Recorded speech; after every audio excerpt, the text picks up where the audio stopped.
पार्वती जी से तमाम कलाकार गावत हुआ, लेकिन एगो अलग बिरहा आप लोगों के बीच में हम पेश करते हैं। बड़ा कम सुने के मिली, 20 से 25 मिनट। फिर नंबर ओहर दिया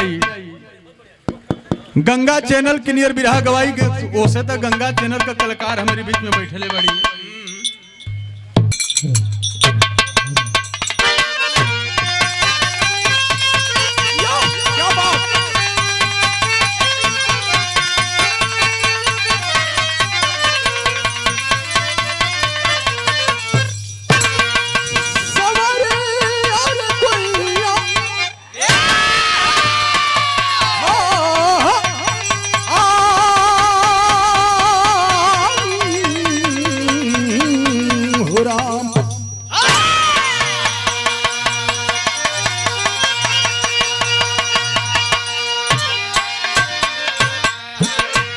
ठाकुर सोनारी लोहारी बजाज चारों रहले पक्का यार, घूमते घूमते पहुंचे जंगल बीच मझार।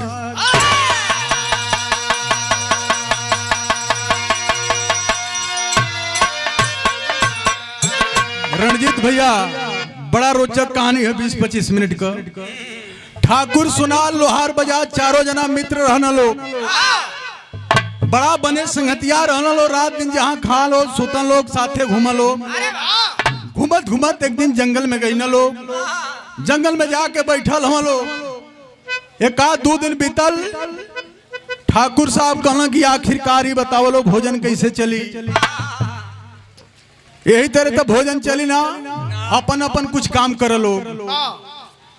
ठाकुर सोनार लोहार बजाज मने कपड़ा बेचे वाला, सोनार मने गहना, लोहार मने लकड़ी गढ़े वाला, और ठाकुर साहब सबकर अच्छा करन। तो ठाकुर साहब की आदेशा अनुसार भइल का विदेशिया की लाइन में।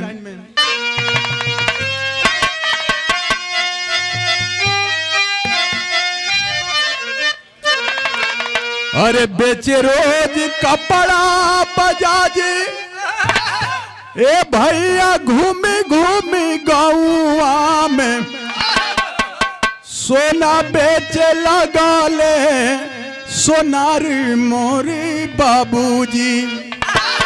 अरे ठाकुर राजा शाही करे वही जंगल बिचवा हो, अरे लकड़ी गढ़े लगा ले लोहारी मोरे बाबूजी। ठाकुर साहब के नेतृत्व में देख रेख में लोहार लकड़ी गढ़े लगन, लकड़ी गढ़ के उका बनावत होन, सोनार गहना गढ़त होन, गहना बेचत होन, बजाज कपड़ा बेचत होन। आ लोहार भाई का गढ़ के बनावत होन लकड़ी का। बिरहा में गीत लगल मास्टर।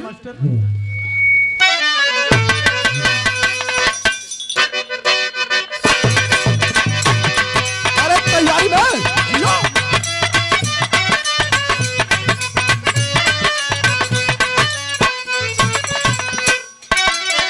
गीत छोड़ा, गीत से बढ़िया भाव बा।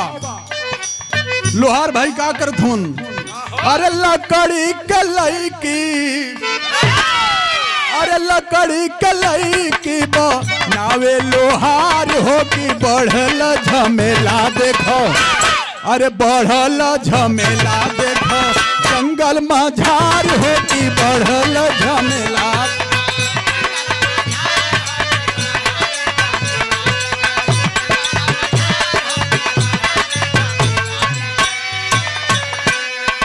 लोहार साहब कैलन का, लोहार साहब लकड़ी के गढ़ के खूब सुंदर लड़की बना दिहलन। आज जब सुंदर लड़की बना दिहलन लकड़ी का गढ़ के सांचा तैयार करके, तब दिहले बजाज सुंदर साड़ी पहनाई।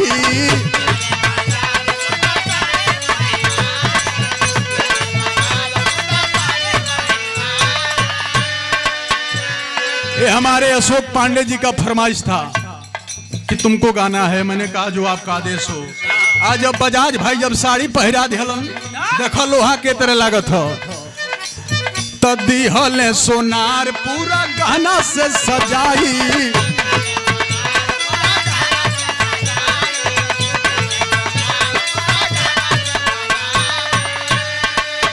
कहना है जब सोनार भाई गहना पहरा दिलन वो समय, अरे प्राण डाल दिहले ब्रह्मा, प्राण डाल दिहले ब्रह्मा, मंत्र उच्चार हो कि बढ़ल झमेला देखो, जंगल मझार हो कि बढ़ल झमेला देखो।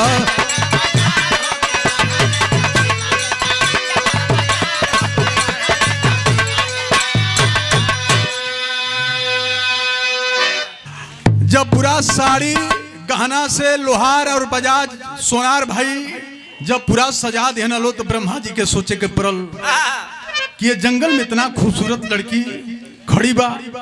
और जब ब्रह्मा जी प्राण डाल देना मंत्र उच्चारण कह के वो लड़कियां हंसे बोले लागल। आज जब हंसे बोले लागल तब आपस में लो विवाद कहना लो कि हम ब्याह करब, हम ब्याह करब। तो वो समय गीत लगल मास्टर,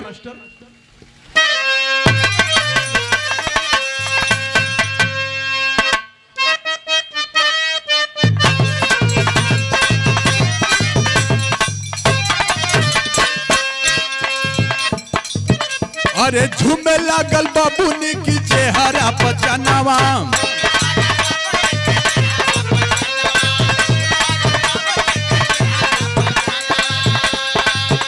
अरे लड़ी गईले पांचों जाना जंगल दरमियानावा, गईले पांचों जाना जंगल दरमियानावा, बाबूनी की चेहरा पर नाचे लागल चनावा।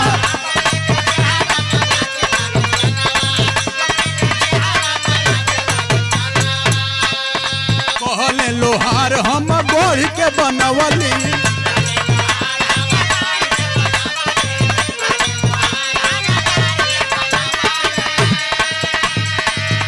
झगड़ा होता ब्रह्मा जी से, ब्रह्मा जी से झगड़ा होता लोहार भाई बजाज भाई सोनार भाई ठाकुर साहब से।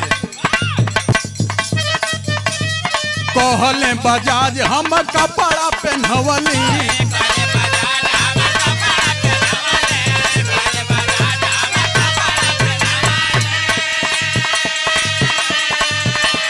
कहले सोनार की पहनवली गहनवा, कहले सोनार की पहनवली गहनवा, बाबूली के चेहरा पर झूमे लागल चनावा।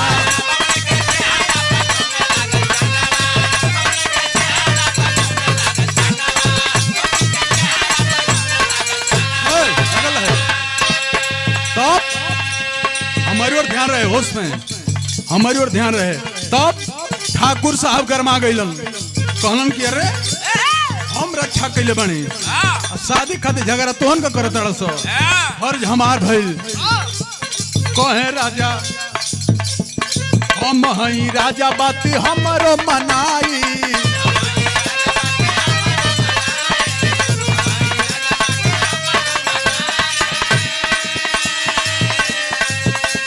राजकुमारी राजा लगही सुहाई,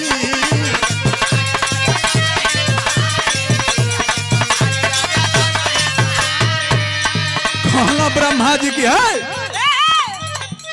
बनौले रहलो लकड़ी के लईकी, कहने पहिरा दे रहलो साड़ी पहिरा दे रहलो झुमका झुलनी सगरी, लेकिन हम प्राण नाई डले रहती तो केहू ब्याह करे के लड़की से ना कही। कहे ब्रह्मा हम में डले बानी प्राणवा, कहे ब्रह्मा हम डले बानी में प्राण, बाबूनी के चेहरा पर झूमे लागल चनावा।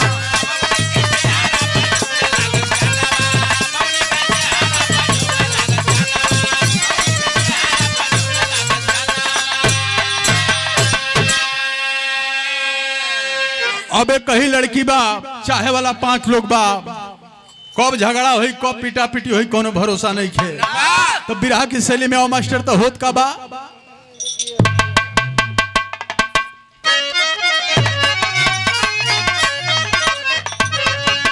अरे झमेला भारी जंगल में भइल, अरे झमेला भारी जंगल में भइल, चाहे तब 5 सबर में लड़की पड़ी अकेली, अरे अकेली।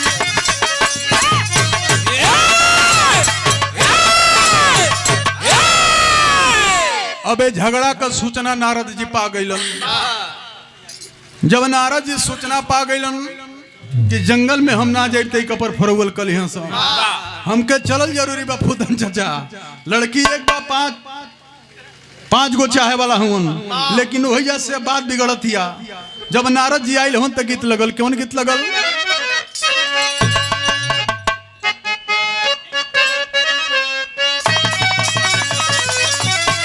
है रे बड़ी सुंदर गीत बात की। पटना से पैदा बुलाई दो, अरे पटना से पैदा बुलाई दो, नजरा गई दुनिया।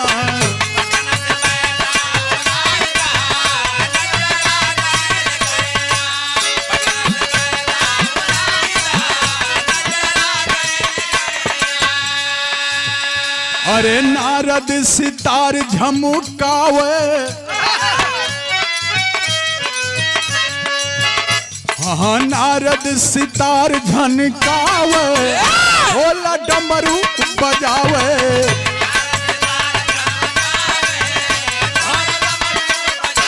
जरा साथे चला लावे भोलेनाथ नारद जी।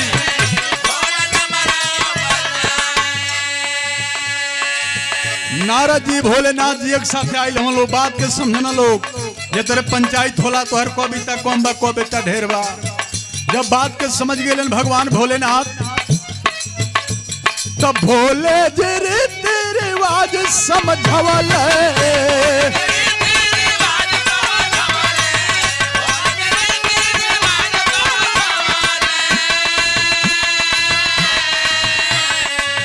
भगवान भोलेनाथ कहत हन कि सुना जा ठाकुर साहब तू का कैले बड़ा, आ तो हमरा अच्छा कैले बानी ये जंगल में, तो ये अपन काम कैले बना लोग।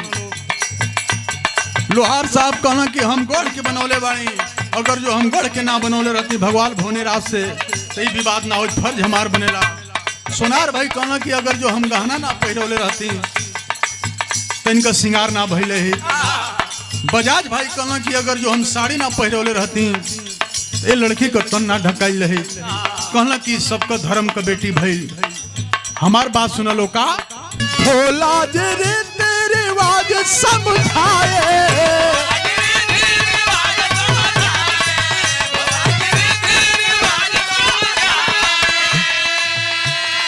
धर्म कलय के सबके बताए।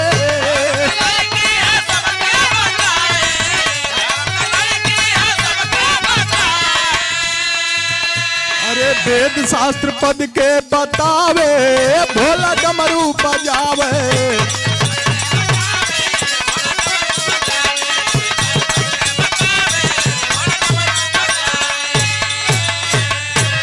भगवान भोलेनाथ कहलन कि ए लड़की के हम अपने घरे ले जाई, ब्याह हम करब।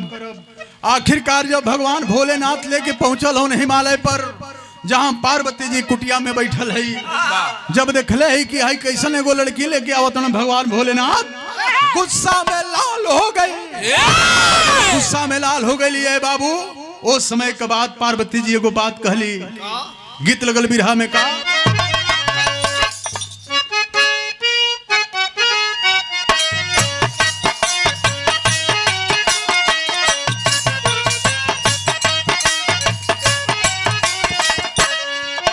ए छेदी बाबा।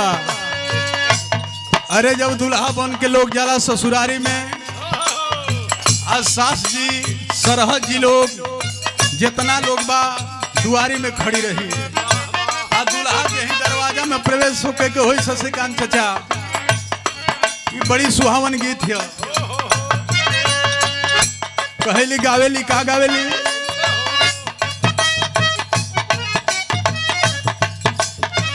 छोटी मुँह की सास बाड़ी, लमहर दामाद जी, तनिए कनी हुरय दुल्हा कहो ताको, तनिए कहनी हुरय दुल्हा पर छबली लार जी, तनिए कहनी हुरय दुल्हा।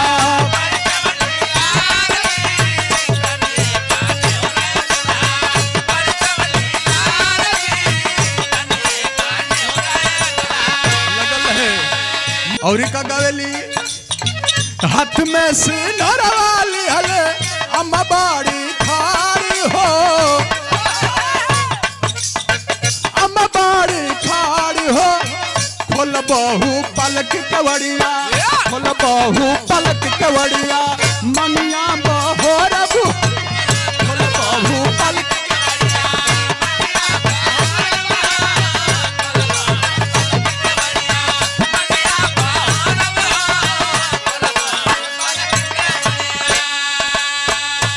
लेकिन पार्वती जी कहली कि तू ब्याह करबो तो हम दुल्हा खोजब, तू दुल्हा खोज।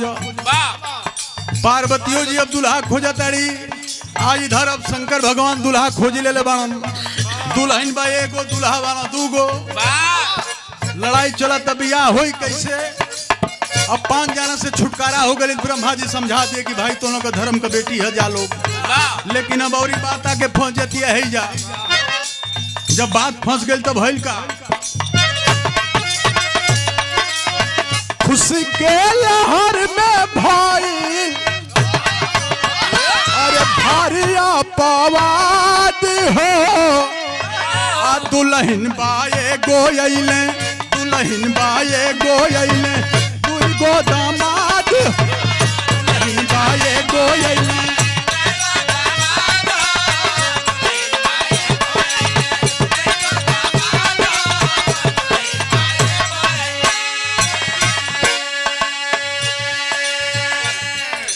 दुल्हा भगवान भोलेनाथ इंद्र जी के खोजले होन। चल हाँ की देखो पार्वती जी गौरा जी, पार्वती जी के खोजले है गौतम ऋषि के। दूगो दुल्हा खोजा गइलन। भइल का इंद्र से बातचीत भोला जी कैले, गौरा के कहला पर गौतम ऋषि अइले। हम के भूत चढ़ल सबके कपार हो। दुल्हन बाए गोयले, दुल्हन बाए गोयले, तुझको दामाद।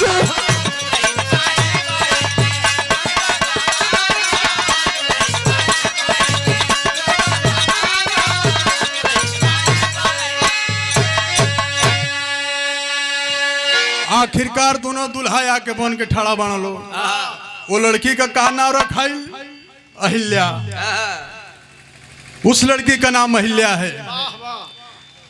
आखिरकार अहिल्या के करी गोरे में जयमाल डली हन, आके उनकी गौर में डाली। कैसे बियाह हुई? बात फंस गई। लेकिन ये हुआ कि वो शर्त पर शादी हुई कि दोनों लोग धान का खेती करो लोग। जेकर धान बड़ियार हुई वही से होकर शादी हो जाई। गौतम ऋषि का धान बड़ियार हो जाई तो गौतम ऋषि से अहिल्या का शादी हो जाई। इंद्र जी का धान बड़ियार हो जाई तो इंद्र जी से अहिल्या का शादी हो जाई। अब दोनों जना धान का खेती कई दिलन लोग। इंद्र जी सगरी पनिया अपनी खेतों में बरसाओ। गौतम ऋषि की खेते में पनिए नहीं जाओ। उनका धान खूब ललकार बनले बा। तब बिरहा में गीत न लगल का भाई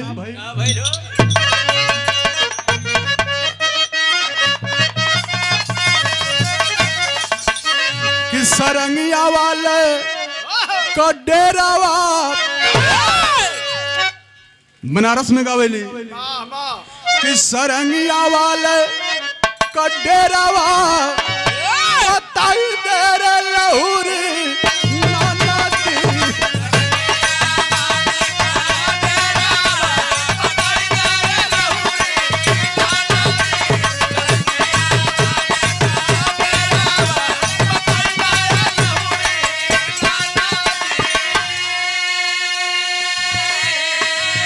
अब पार्वती जी अपनी बेटा गणेश से रोके को बात कहते।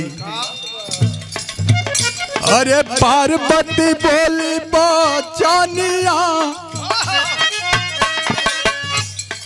पार्वती बोली बचानिया, कहानियां सुनाए लाला ना।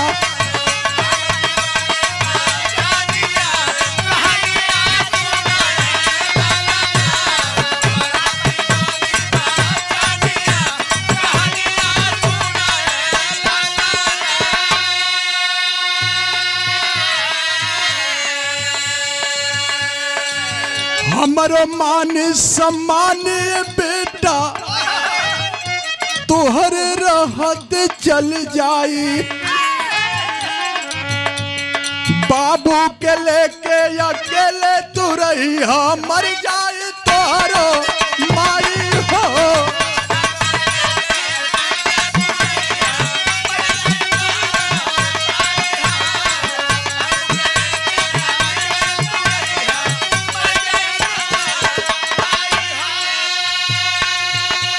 महतारी अब बेटा का रिश्ता दुनिया में बड़ा पवित्र होला।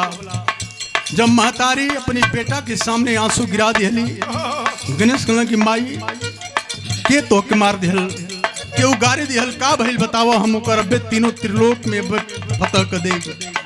ना बेटा, दुश्मन हमारी सारी दुनिया, दुश्मन हमारी सारी दुनिया, सुना रे लाला ना।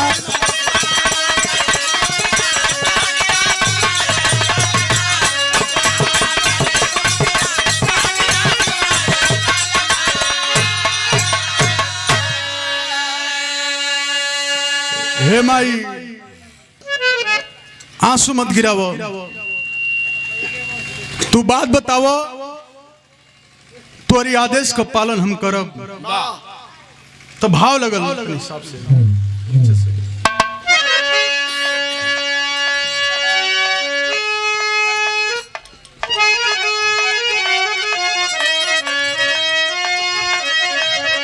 आंसू बेटा के रहते जन बहाव जननी। हे माई बेटा की रहते हयांस मत बहाव, जेवन तो के समस्या बा ओकर हम पालन करब। महतारी कहत बा एगो बात की बेटा हम दुल्हा खोजले बानी, तोहर पप्पो दुल्हा खोजले हन, लेकिन बात फंस गइल बा, शादी होई कैसे? सगरी पानी अपनी खेत में भगवान इंद्र बरसावत होन, हमार खेत झुरात हो, अगर जो हमार खेत झुरा जाई तो हमार सम्मान खत्म हो जाई। गणेश भगवान की बात भइल, एक बेर किलकारी मरले हन, एक बेर किलकारी मरले हन, देश का मूस झूठ के इंद्र जी की खेत और गौतम ऋषि जी की खेत में कनेक्शन कर दिया। जितना बारिश होकर सगरी हुई बिजली में है, पानी घुस के गौतम ऋषि के खेत में जाओ, और जितना धान बचल रहे उस सगरी धान काट के बिजली में ढुका दिहलन, यानी खेत पस्त हो गई। जब खेत एकदम धान से पस्त हो गई, धान को है नहीं के, यानी गौतम ऋषि के एकदम धान लहरा के एकदम एक नंबर हो गई, फूट गई, कटा गई। अब तो जौन बाटे की गौतम ऋषि पार्वती जी विजयी हो गई। अब भोला जी मुंह लटका लेहलन। जब भोला जी मुंह लटका लेहलन, आल्हा के भाव में कहे के परल का,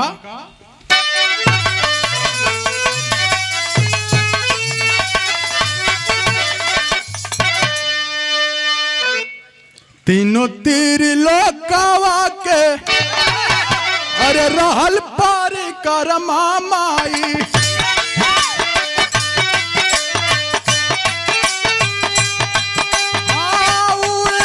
खटोला लेके गई फड़फड़ा,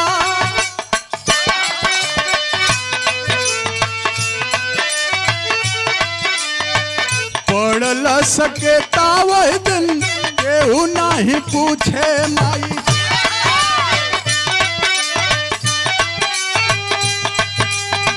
मुस्क सवारी लेके गई थरथरा, नारद के सूझी बूझी काम में आई तहिया माई।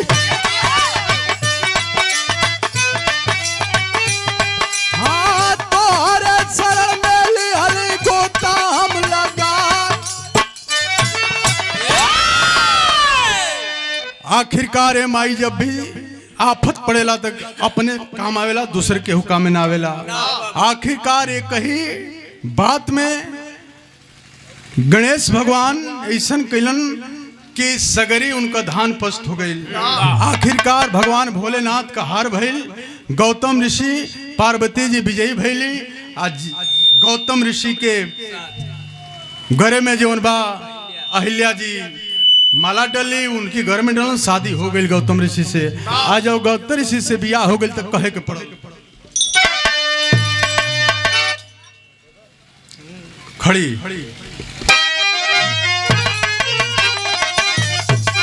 अरे गौतम ऋषि के सर पे बधाई से हरा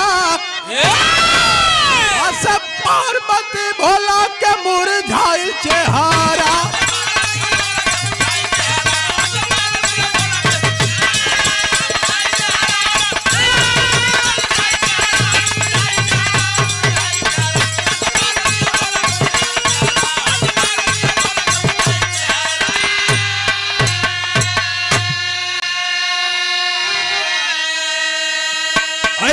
अहिल्या गौतम ऋषि के भवनवा कुछ दिन बाद बिगड़ल इंद्र कई मनवा।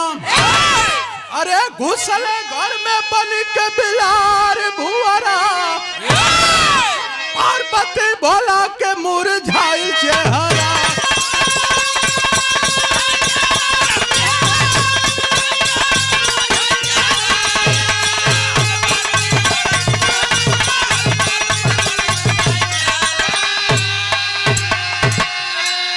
आखिरकार इंद्र जी चंद्रमा से पूछलन कि केकर बढ़िया मेहरारू बाए जग में। चंद्रमा जी कहना कि सबसे सुंदर मेहरारू गौतम ऋषि के बाड़ी, जेकर नाम अहिल्या बतावल गई। आखिरकार जब इतनी बात सुनला तो घर में बिलारे का भेष बना के हेल गईलन डरवावे खातिर कि डरवा दे। वो तने ना मुर्गा बन के कुकहू को 4 बजे 12 बजे रतिये के बोल दिहलन। अब बोलन 12 बजे कुकहू को कि गौतम ऋषि जाग जा कि भोर हो गई जाके नहाओ कि हमन का अपन व्यवस्था बनावल जा। जानकारी हो गई, श्राप दे दिए गौतम ऋषि वहीं पर कि जाओ इंद्र को कि मेहरा हो जाओ, मर्द से मेहरा हो जाओ, जा जिंदगी भर मेहरारू रहब हिजड़ा रहब, जा तोहर काम खत्म हो। आखिरकार शादी हो गई, दोनों लोग अपन खुशी से घरे रहत बा तक अंतिम लाइन में कहे के पड़ल।